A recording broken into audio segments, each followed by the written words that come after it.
TDP నాయకులు మధుసూదన్ రెడ్డి గారు ఉన్నారు. Sir good morning Madhusudan Reddy గారు. ఏంటి కూటమి అభివృద్ధిని, కూటమి సంక్షేమాన్ని చూసేసి అక్కడ ఉన్నటువంటి కార్పొరేటర్లంతా కూడా మీ వెంట వచ్చేసారు.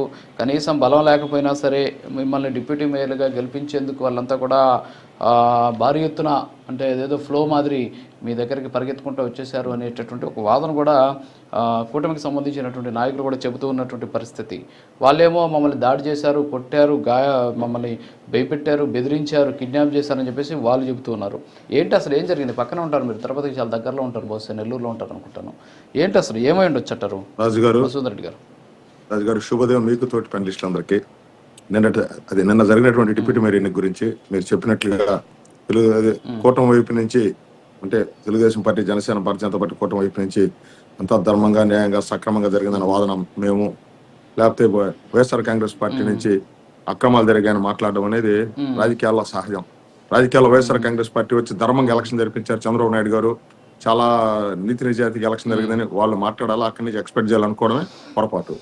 అలాగే కూటమి ప్రభుత్వం నుంచి కూడా మనం పరిశీలకులుగా ఇప్పుడు మన విశ్లేషకులు చెప్పినట్టుగా, లేకపోతే ఈరోజు ఆంధ్ర రాష్ట్ర ప్రజలు అందరూ చూసినట్టుగా నిన్న జరిగినటువంటి ఎన్నిక ఇప్పుడు ఒక్క 3 సంవత్సరాలు వెనక్కి వెళ్తే రాజు గారు, ఒక కార్పొరేషన్ లో ఈరోజు ధర్మాలు, నీతి నిజాయితీ, ఏది పార్టీ మారారా మాట్లాడిన నాయకులందరూ కూడా సూటిగా ప్రశ్నిస్తున్నా, ఒక కార్పొరేషన్ లో 22 కార్పొరేటర్లు నామినేషన్ వేసేదానికి అవతల జనసేన పార్టీ కానీ తెలుగుదేశం పార్టీ కానీ అభ్యర్థులు లేక 22 కార్పొరేటర్లు ఇనానమస్ చేసుకున్నారు. అంటే దాదాపుగా నాకు 1-2 అటు ఇటు 22 ఉండొచ్చు అనుకుంటా.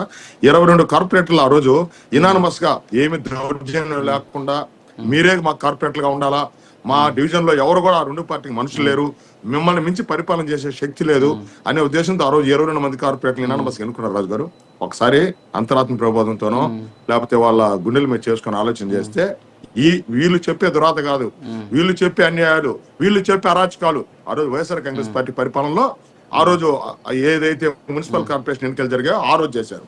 నిన్న జరిగిన ఎన్నికల్లో సహజంగా రాజు గారు కార్పొరేటర్లుగా ఆయా వార్డుల్లో నివసిస్తున్నటువంటి కార్పొరేటర్లుగా వాళ్ళకి ఎవరి మీదైనా సరే పని వచ్చినట్టు, అంటే మా వార్డులో ఒక రోడ్డు కావాలా, ఒక డ్రైన్ కావాలా, లేకపోతే ఇంకొక ఈ దోమల నిర్మూలన కార్యక్రమం చేయాలా, లేకపోతే ఇంకోటి చేయాలా అనే దాంట్లో భాగంగా ఎవరైనా కార్పొరేటర్ గా ఉన్నాడు అధికార పార్టీకి దగ్గరగా లేకపోతే ఎమ్మెల్యేకి దగ్గరగా ఉండాలని కోరుకోవడం సహజం.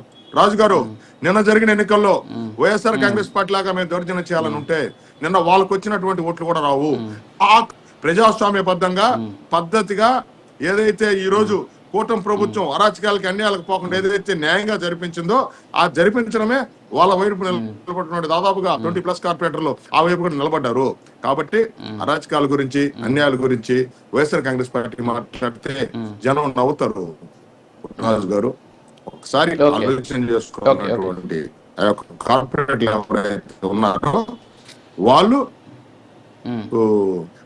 ఈరోజు అదే వాళ్ళ డివిజన్లు అభివృద్ధి చేసుకోవాలా, అభివృద్ధి